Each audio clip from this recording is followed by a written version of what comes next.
सद्गुरुदेव भगवान की जय हो। श्रीमद् भगवद गीता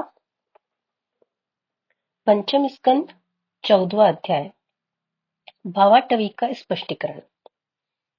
श्री शुकदेव जी कहते हैं, राजन, देह अभिमानी जीवों के द्वारा सत्वादि गुणों के भेद से शुभ, अशुभ और मिश्र 3 प्रकार के कर्म होते रहते हैं। उन कर्मों के द्वारा ही निर्मित नाना प्रकार के शरीरों के साथ होने वाला जो संयोग, वियोग आदि रूप अनादि संसार जीव को प्राप्त होता है, उसके अनुभव के 6 द्वार है, मन और 5 इंद्रियां। उनसे विवश होकर यह जीव समूह मार्ग भूलकर भयंकर वन में भटकते हुए धन के लोभी बनिजारों के समान परम समर्थ भगवान विष्णु के आश्रित रहने वाली माया की प्रेरणा से बीहड़ वन के समान दुर्गम मार्ग में पड़कर संसार वन में जा पहुंचता है। यह वन शमशान के समान अत्यंत अशुभ है। इसमें भटकते हुए उसे अपने शरीर से किए हुए कर्मों का फल भोगना पड़ता है। यहाँ अनेकों विघ्नों के कारण उसे अपने व्यापार में सफलता भी नहीं मिलती, तो भी यह उसके श्रम को शांत करने वाले श्री हरि एवं गुरुदेव के चरण अरविंद मकरंद मधु के रसिक भक्त भ्रमरों के मार्ग का अनुसरण नहीं करता। इस संसार वन में मन सहित 6 इंद्रियां ही अपने कर्मों की दृष्टि से डाकुओं के समान है। पुरुष बहुत सा कष्ट उठाकर जो धन कमाता है, उसका उपयोग धर्म में होना चाहिए। वही धर्म यदि साक्षात भगवान परम पुरुष की आराधना के रूप में होता है, तो उसे परलोक में निःश्रेयस का हेतु बतलाया गया है। किंतु जिस मनुष्य का बुद्धि रूप सारथी विवेकहीन होता है और मन वश में नहीं होता, उसके उस धर्म उपयोगी धन को ये मन सहित 6 इंद्रियां देखना, स्पर्श करना, सुनना, स्वाद लेना, सूंघना, संकल्प विकल्प करना और निश्चय करना, इन वृत्तियों के द्वारा गृहस्थोचित विषय भोगों में फंसाकर उसी प्रकार लूट लेती है, जिस प्रकार बेईमान मुखिया का अनुगमन करने वाले एवं असावधान बंजारों के दल का धन चोर डाकू लूट ले जाते हैं। यही नहीं, उस संसार वन में रहने वाले उसके कुटुंबी भी, जो नाम से तो स्त्री पुत्र आदि कहे जाते हैं, किंतु कर्म जिनके साक्षात भेड़ियों और गिदड़ों के समान होते हैं, उस अर्थलोलुप कुटुंबी के धन को उसकी इच्छा न रहने पर भी उसके देखते देखते इस प्रकार छीन ले जाते हैं, जैसे भेड़िए गड़रियों से सुरक्षित भेड़ों को उठा ले जाते हैं। जिस प्रकार यदि किसी खेत के बीजों को अग्नि द्वारा जला न दिया गया हो, तो प्रतिवर्ष जोतने पर भी खेती का समय आने पर वह फिर जाड़, झंकार, लता और तृण आदि से गहन हो जाता है। उसी प्रकार यह गृहस्थ आश्रम भी कर्म भूमि है। इसमें भी कर्मों का सर्वथा उच्छेद कभी नहीं होता, क्योंकि यह धर्म कामनाओं की पिटारी है। उस गृहस्थाश्रम में आसक्त हुए व्यक्ति के धन रूप बाहरी प्राणों को डांस और मच्छरों के समान नीच पुरुषों से तो तथा टिड्डी, पक्षी, चोर और चूहे आदि से क्षति पहुंचती रहती है। कभी इस मार्ग में भटकते भटकते यह अविद्या, कामना और कर्मों से कलुषित हुए अपने चित्त से दृष्टि दोष के कारण इस मर्त्य लोक को, जो गंधर्व नगर के समान असत है, सत्य समझने लग जाता है। फिर खान पान और स्त्री प्रसंग आदि व्यसनों में फंसकर मृग तृष्णा के समान मिथ्या विषयों की ओर दौड़ने लगता है। कभी बुद्धि के रजोगुण से प्रभावित होने पर सारे अनर्थों की जड़ अग्नि के मलरूप सोने को ही सुख का साधन समझकर उसे पाने के लिए लालायित हो, इस प्रकार दौड़ धूप करने लगता है, जैसे वन में जाड़े से ठिठुरता हुआ पुरुष अग्नि के लिए व्याकुल हो, उन्मुख पिशाच की आज्ञा बेताल की ओर उसे आग समझकर दौड़े। कभी इस शरीर को जीवित रखने वाले घर, अन्न, जल और धन आदि में अभिनिवेश करके इस संसारण्य में इधर उधर दौड़ धूप करता रहता है। कभी बवंडर के समान आंखों में धूल झोंक देने वाली स्त्री गोद में बैठा लेती है, तो तत्काल रागाधन सा होकर सत्पुरुषों की मर्यादा का भी विचार नहीं करता। उस समय नेत्रों में रजोगुण की धूल बढ़ जाने से बुद्धि ऐसी मलिन हो जाती है कि अपने कर्मों के साक्षी दिशाओं के देवताओं को भी भुला देता है। कभी अपने आप ही एकाध बार विषयों का मिथ्यात्व जान लेने पर भी अनादिकाल से देह में आत्मबुद्धि रहने से विवेक बुद्धि नष्ट हो जाने के कारण उस मरुमरीचिका तुल्य विषयों की ओर ही फिर दौड़ने लगता है। कभी प्रत्यक्ष शब्द करने वाले उल्लू के समान, शत्रुओं की ओर परोक्ष रूप से बोलने वाले झिंगुरों के समान राजा की अति कठोर और दिल को दहला देने वाली डरावनी डांट डपट से इसके कान और मन को बड़ी व्यथा होती है।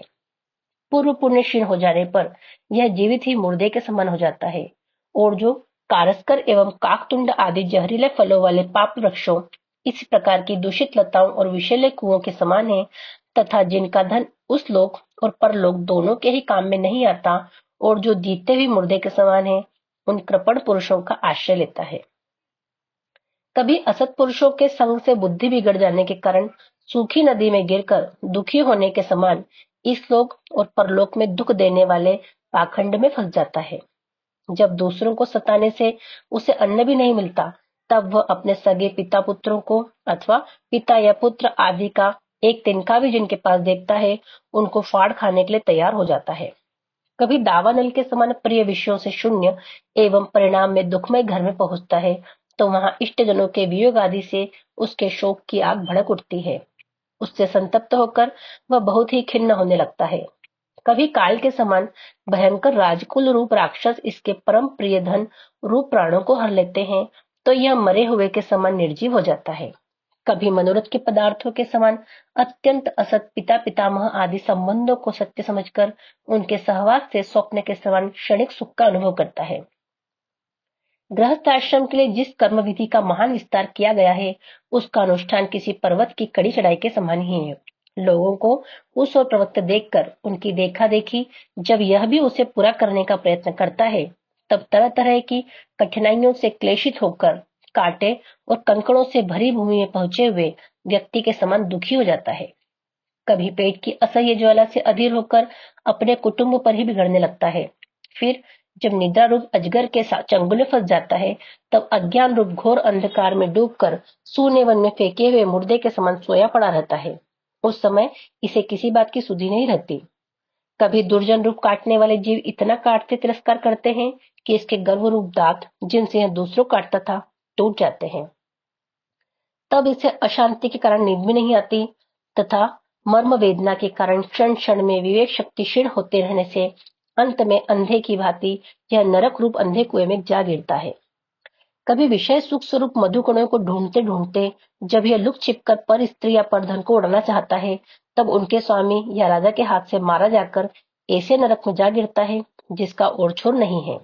इसी से ऐसा कहते हैं कि प्रवृत्ति मार्ग में रहकर किए हुए लौकिक और वैदिक दोनों ही प्रकार के कर्म जीव को संसार की ही प्राप्ति कराने वाले हैं। यदि किसी प्रकार राजा आदि के बंधन से छूट भी गया, तो अन्याय से अपहरण किए हुए उन स्त्री और धन को देवदत्त नाम का कोई दूसरा व्यक्ति छीन लेता है और उससे विष्णुमित्र नाम का कोई तीसरा व्यक्ति छीन झटक लेता है। इस प्रकार वे भोग एक पुरुष से दूसरे पुरुष के पास जाते रहते हैं, एक स्थान पर नहीं ठहरते। कभी कभी शीत और वायु आदि अनेकों आधि दैविक आधि भौतिक और आध्यात्मिक दुख की स्थितियों के निवारण करने में समर्थ न होने से यह अपार चिंताओं के कारण उदास हो जाता है। कभी परस्पर लेन देन का व्यवहार करते समय किसी दूसरे का थोड़ा सा भी दमड़ी भर अथवा इससे भी कम धन चुरा लेता है, तो इस बेईमानी के कारण उसे वैर ठन जाता है। राजन, इस मार्ग में पूर्वोक्त विघ्नों के अतिरिक्त सुख दुख, राग द्वेष, भय, अभिमान, प्रमाद, उन्माद, शोक, मोह, लोभ, मात्सर्य, ईर्ष्या, अपमान, क्षुधा, पिपासा आदि व्याधि, जन्म, जरा और मृत्यु आदि और भी अनेकों विघ्न हैं।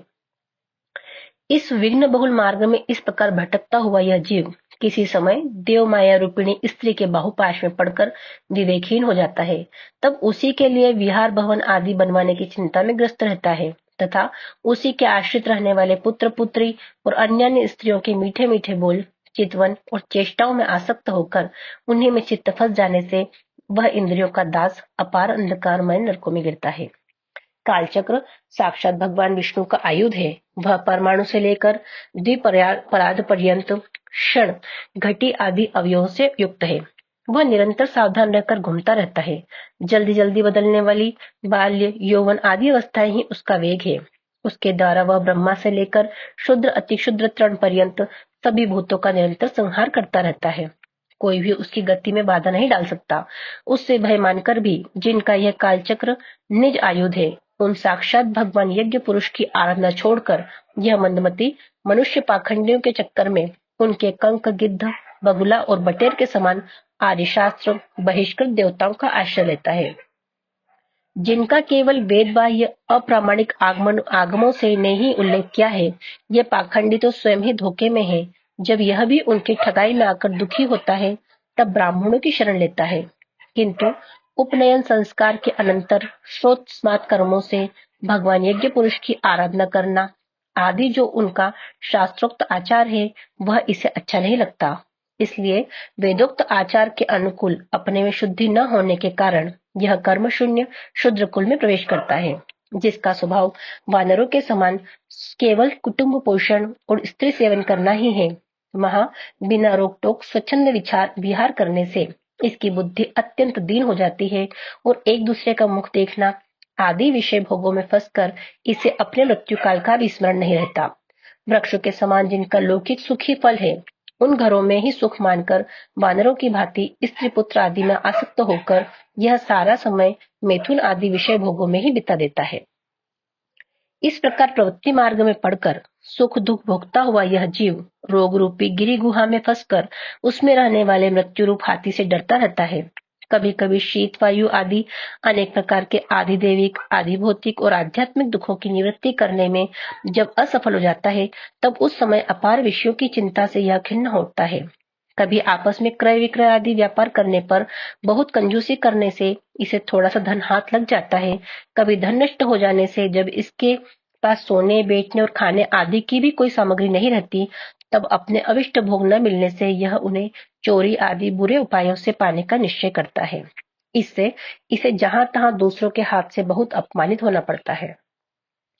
इस प्रकार धन की आसक्ति से परस्पर भेदभाव बढ़ जाने पर भी यह अपनी पूर्व वासनाओं से विवश होकर आपस में विवाह आदि संबंध करता और छोड़ता रहता है। इस संसार मार्ग में चलने वाला यह जीव अनेक प्रकार के क्लेश और विघ्न बाधाओं से बाधित होने पर भी मार्ग में जिस पर यहाँ आपत्ति आती है अथवा जो कोई मर जाता है, उसे जहाँ का तहाँ छोड़ देता है तथा नए जन्मे हुओं को साथ लगाता है। कभी किसी के लिए शोक करता है, किसी का दुख देखकर मूर्छित हो जाता है, किसी के वियोग होने की आशंका से भयभीत होता है, किसी से झगड़ने लगता है, कोई आपत्ति आती है तो रोने चिल्लाने लगता है। कहीं कोई मन के अनुकूल बात हो गई तो प्रसन्नता के मारे फूला नहीं समाता, कभी गाने लगता है, कभी उन्हीं के लिए बंधने में भी नहीं सकता। साधुजन इसके पास कभी नहीं आते, यह साधु संग से सदा वंचित रहता है। इस प्रकार यह निरंतर आगे ही बढ़ रहा है। जहां से इसकी यात्रा आरंभ हुई है, जिसे इस मार्ग की अंतिम अवधि कहते हैं, उस परमात्मा के पास यह अभी तक नहीं लौटा।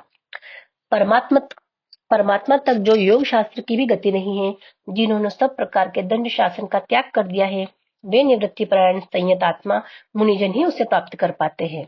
जो दिग्गजों को जीतने वाले और बड़े बड़े यज्ञों का अनुष्ठान करने वाले राजऋषि हैं, उनकी भी वहां गति नहीं है। वे संग्राम भूमि में शत्रुओं का सामना करने के केवल प्राण परित्याग ही करते हैं तथा जिसमें यह मेरी है ऐसा अभिमान करके वे ठाना था, उस पृथ्वी में ही अपना शरीर छोड़कर स्वयं परलोक को चले जाते हैं। इस संसार से वे पार भी नहीं होते। अपने पुण्य कर्म रूप लता का आश्रय लेकर यदि किसी प्रकार यह जीव इन आपत्तियों से अथवा नरक से छुटकारा पा भी जाता है, तो फिर इसी प्रकार संसार मार्ग में भटकता हुआ इस जन समुदाय में मिल जाता है। यही दशा स्वर्ग आदि ऊर्ध्व लोकों में जाने वालों की भी है।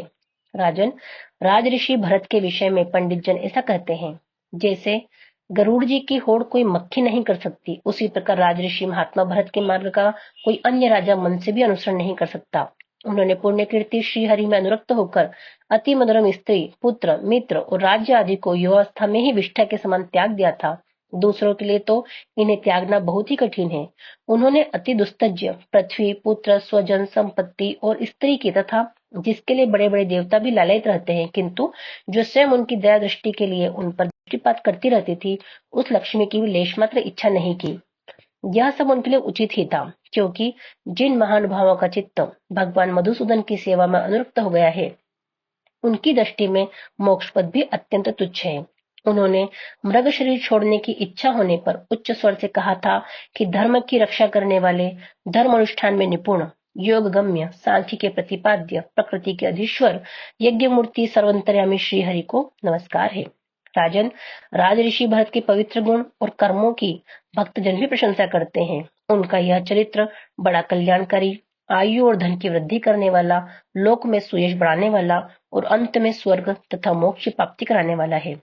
जो पुरुष इसे सुनता या सुनाता है और इसका अभिनंदन करता है, उसकी सारी कामनाएं स्वयं ही पूर्ण हो जाती है। दूसरों से उसे कुछ भी नहीं मांगना पड़ता। हरि शरणम, हरि शरणम, हरि शरणम।